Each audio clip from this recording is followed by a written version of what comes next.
Pinasok ko, and natakot ako, inibot ko. So, natakot ako.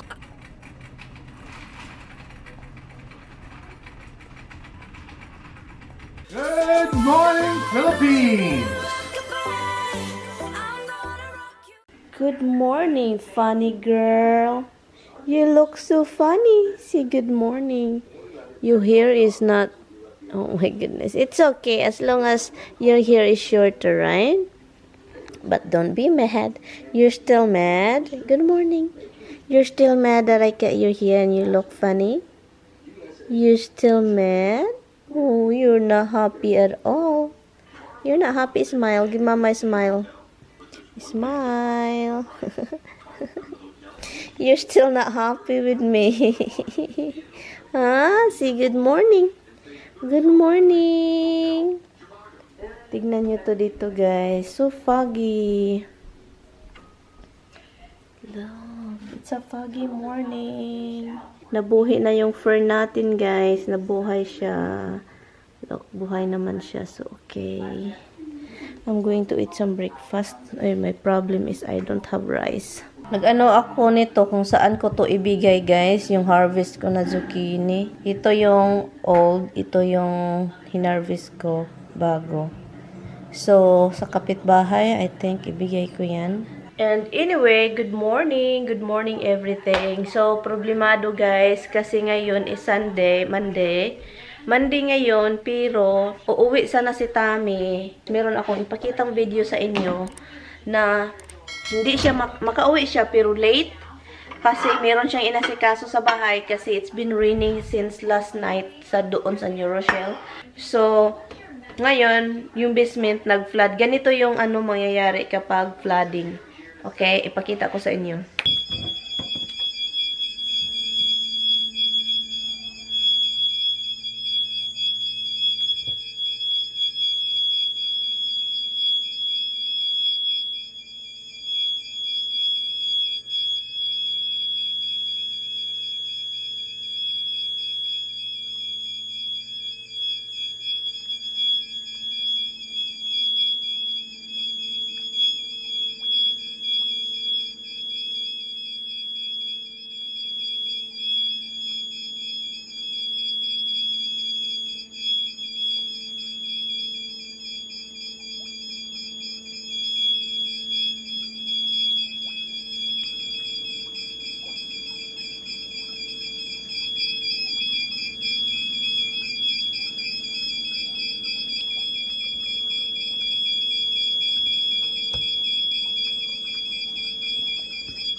So yun siya guys, ganyan yung mangyayari. Paminsan mataas pa yung tubig, paminsan yung tubig mababa, pero kailangan siyang i-pump.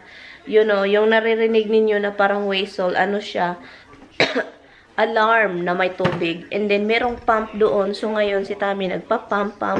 And then yung ulan hindi nag-stop few hours ago daw, tinitext niya ako. And so yun, yung tubig is papasok pa rin kasi ang daming tubig guys. Sayunan ka, last night 10 o'clock ng gabi hanggang ngayon umaga.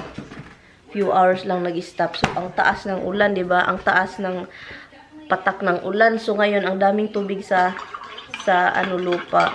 So ngayon papunta pa rin yung tubig sa ano sa basement. So Tami pump siya. Naawa ako eh, pagod yun ba? Walang tulog, pagod sa ano. Yung bahay talaga eh. Yung bahay na yan, at-text ng text siya eh. Anyway guys, so yun yung balita ngayong umaga. And so tingnan natin kung makauwi siya, kung anong oras, kung anong iwan ko guys, basta hindi ko makikita yung asawa ko. Ang taba. The scallion is big, eh? The what? The scallion is so happy. Look, I'm going to harvest this string beans, hon. Okay. Because they are growing. Look.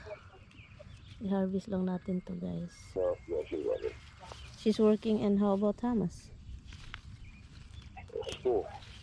He went to school. Just walking? Yeah. He just walk, hon? Yeah. Seriously? That far? Yes. It's really far, though. Man, when we kids, we walk 2 miles each morning. I mean, for him. For him, it's far. Well, when I was that age, the school was 2 miles away. The school was a lot closer than that. Yeah, ours is like few kilometers.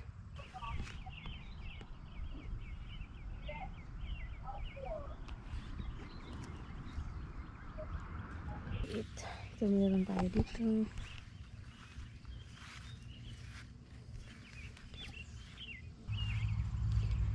Oops, meron. Meron dito, guys. Okay.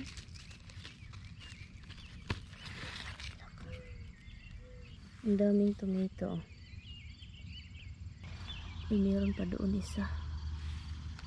Wala man ako. It's big. Look.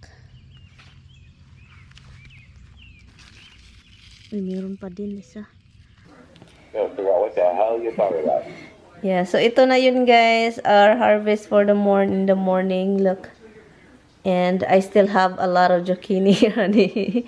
I have a lot of zucchini. So, ito guys, ito yung harvest natin. Magluto ako ng kaunting string beans at saka konting, yung munggo natin. So, punta tayo ng tindahan mamaya.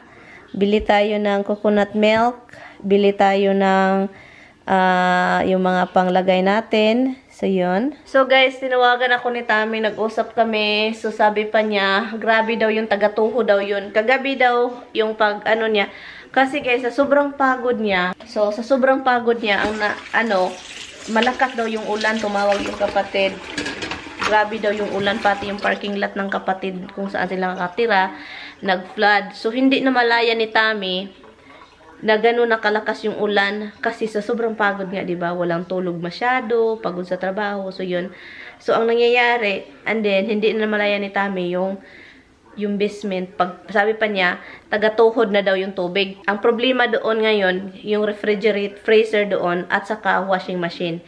Ang washing machine baka sira at saka dryer at saka hindi natin alam yung freezer baka sira din kasi 'di ba naka-on silang lahat, naka-plug, hindi man lang namalayan. So anyway, sabi ko yung bahay na yun kailangan na talagang i-let go na talaga. So ngayon bumaba daw kasi 5 yung pump doon, guys.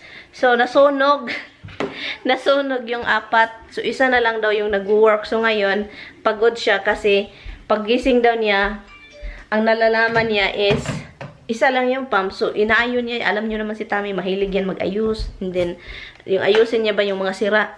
So, inayos niya. So, ngayon, naayos daw. So, ngayon, bumaba daw yung tubig.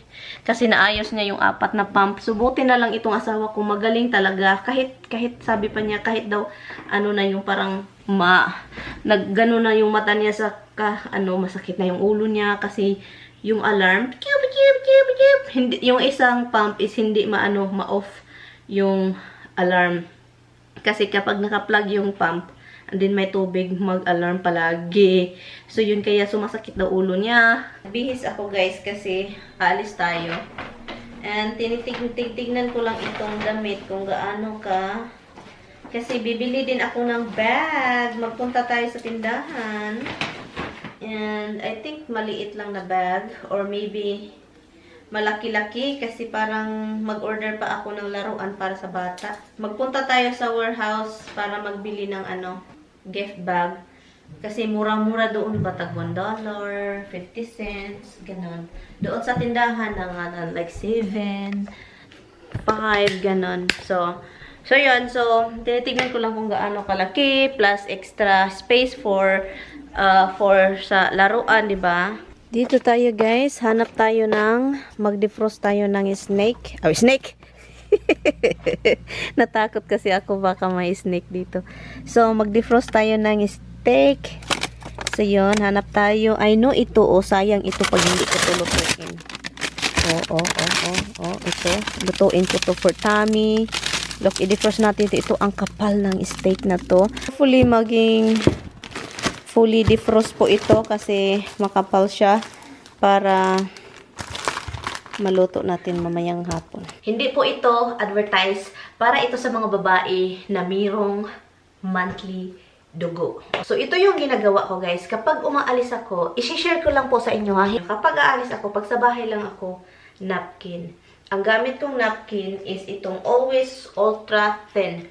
And then, kapag aalis ako, para naman maging komportable ako, komportable yung wala akong pinag-alala na malapsan ba kung sa Bisaya pa. So, ito yung gamit ko. Ang gamit ko is Ultra. Ay, super pala. So, ito yung gamit ko, Tampax Pearl. And also, ito nakalagay dito kung alin yung sa akin is super. Usually, Ultra. Yung Ultra ang gamit ko, yung pinaka malakas na yung dugo. So, sabi ko, masakit sa bangag. Masakit sa bangag ko yung Ultra kasi sa sobrang laki at saka konti lang yung atin, maliit. So, ang ginawa ko is super Tampax. Takot akong gumagamit nito noon kasi hindi ako marunong. Feeling ko may nakabara, ganun-ganun. Pero, malinis siya guys. Walang mga anik-anik doon sa ilalim. Malinis siya. Yung feeling ko wala talagang lalagpas kasi malinis talaga siya. So, ito yung gamit ko. Look. Ito yung mga... Look, tignan nyo. Ito ako super, look. Dito. So, ito yung Ultra na gamit ko. Diba ang laki nito? Malaki. At ito yung pinaka-thin. Parang kung gusto mong itry, doon ka sa pinakamaliit, and the next, and the next. Kung malakas yung, malakas yung dugo mo, ito yung gamitin mo. Kapag konti na lang, and then unang days, ito. Pero ito ako palagi. Kasi, hindi ko naman siya sinusuot everyday. Nilalagay ko lang siya kapag aalis ako. So, yun lang. Hindi po ito advertisement. Hindi po ito bigay. I-share ko lang sa mga babaeng hindi mahilig maglagay ng talong sa loob. Kasi, takot. Ako noon takot. As in, takot. Kinuha. Ito yung story. Meron akong nilagay noon. Nilagay, chunk. Lagay ko isa. Ultra, guys. Ang laki. Ultra, chunk. So, sabi ko, uy, parang ang pangit man ito. Uy, parang may something man ganun. Tinanggal ko guys. Pagtanggal ko, ang sakit kasi dry. Kasi wala pang dugo. Hala, ganun ako. Hala, paano ito pag maputol? May ano man ito, PC. May parang string ba, nagbitay. Kinuha ko, chug. Sabi ko, sakit. Parang sakit kasi dry nga. Kasi pinasok ko, andi natakot ako, inibot ko. So, natakot ako. So, yun yung pinakauna ko doon sa isang bahay. So, takot ako. Kinuha ko siya guys, ang sakit kasi nga, nilagay ko lang, nilabas ko agad. Kasi dry pa siya. As in, nag-expand na yung foam. And then, gusto mong birahin, kung manglugwa yun, mga kaunuran. So, yun yung nangyari. So, kaya, doon kayo sa maliit, extra, kailangan itry ninyo mga 3-4 hours, tanggalin, huwag palampasin. Kasi that means puno na yun. Kung malakas yung nyo, depende na yun sa feeling ninyo. Kasi makikita nyo naman na may pula sa panty nyo. And also, kung aalis kayo, and then malakas, maglagay kayo nito, maglagay na rin kayo ng napkin. Ano lang siya, for insurance ba na hindi ka talaga malapsan. So, yun yung ginagawa ko. Hindi lang yung Tampax, and then walang napkin, hindi natin alam, mapuno na yun, and doon lalabas. Kailangan may makasalo pa rin kung meron mang lalabas. So, yun.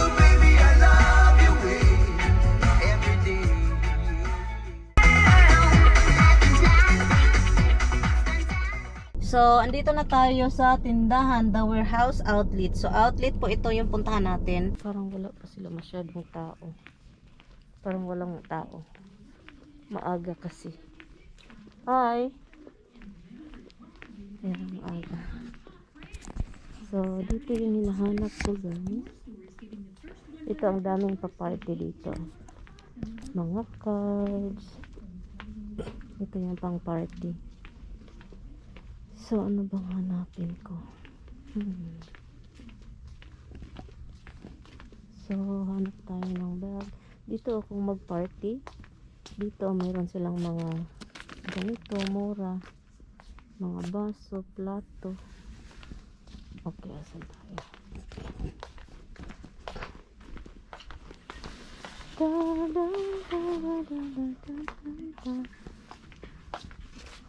Ang daming ano. Ito dito dapat magbibili. $1, $1.50. Ang mga ganun. Pang party. Oh, ito yung bag.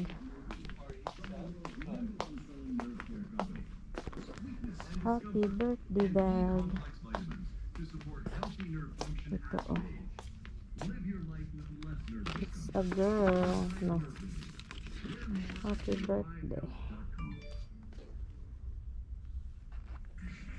Hanap tayo ng birthday bag. Just okay. Ito na yung binili natin. Isa lang.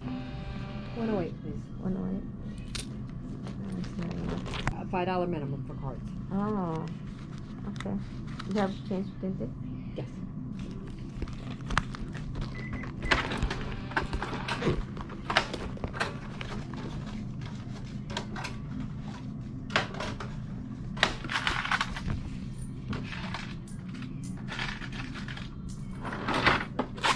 Thank you. Thank you. You have a good day now. Yes, sir. Nagutom po ako. Buti na lang nagdala. Ito na. Pinapaningot na ako. Pinapawisan na ako ng maraming singot. Kasi nagutom. Oh my God.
Bell pepper, carrots, orange, Hawaiian bread at saka Spanish bok choy, and shampoo ng aso, and laundry detergent.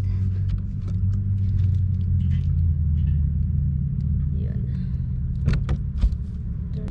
Guys, naawa ako sa ano guys. Naawa ako sa matanda kasi merong matanda doon, parang mahina yung pandinig niya ba. So ngayon, sabi pa ng babae, palagi siyang sumisigaw, yung cashier. Palagi sumisigaw ba, sabi pa niya, "Oh, if you have heavy in your cart, if you have something heavy in your cart, leave it in your cart, don't carry it," like that, lalala. Palagi siyang sumisigaw. Ito ding matanda, sabi, ang akala niya siya yung sabi niya hindi pwede. So sabi pa niya, what? Okay, nandun siya sa likuran ko. Same pa rin. "Oh, if you have something heavy, leave it in your cart." Lalala.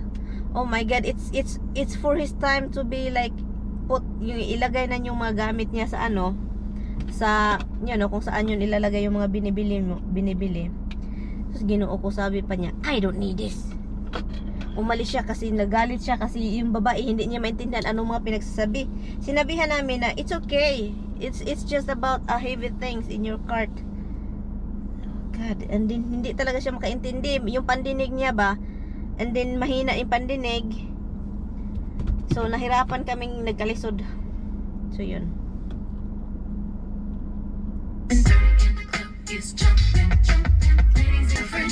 Okay guys, let's go. Uwi na tayo.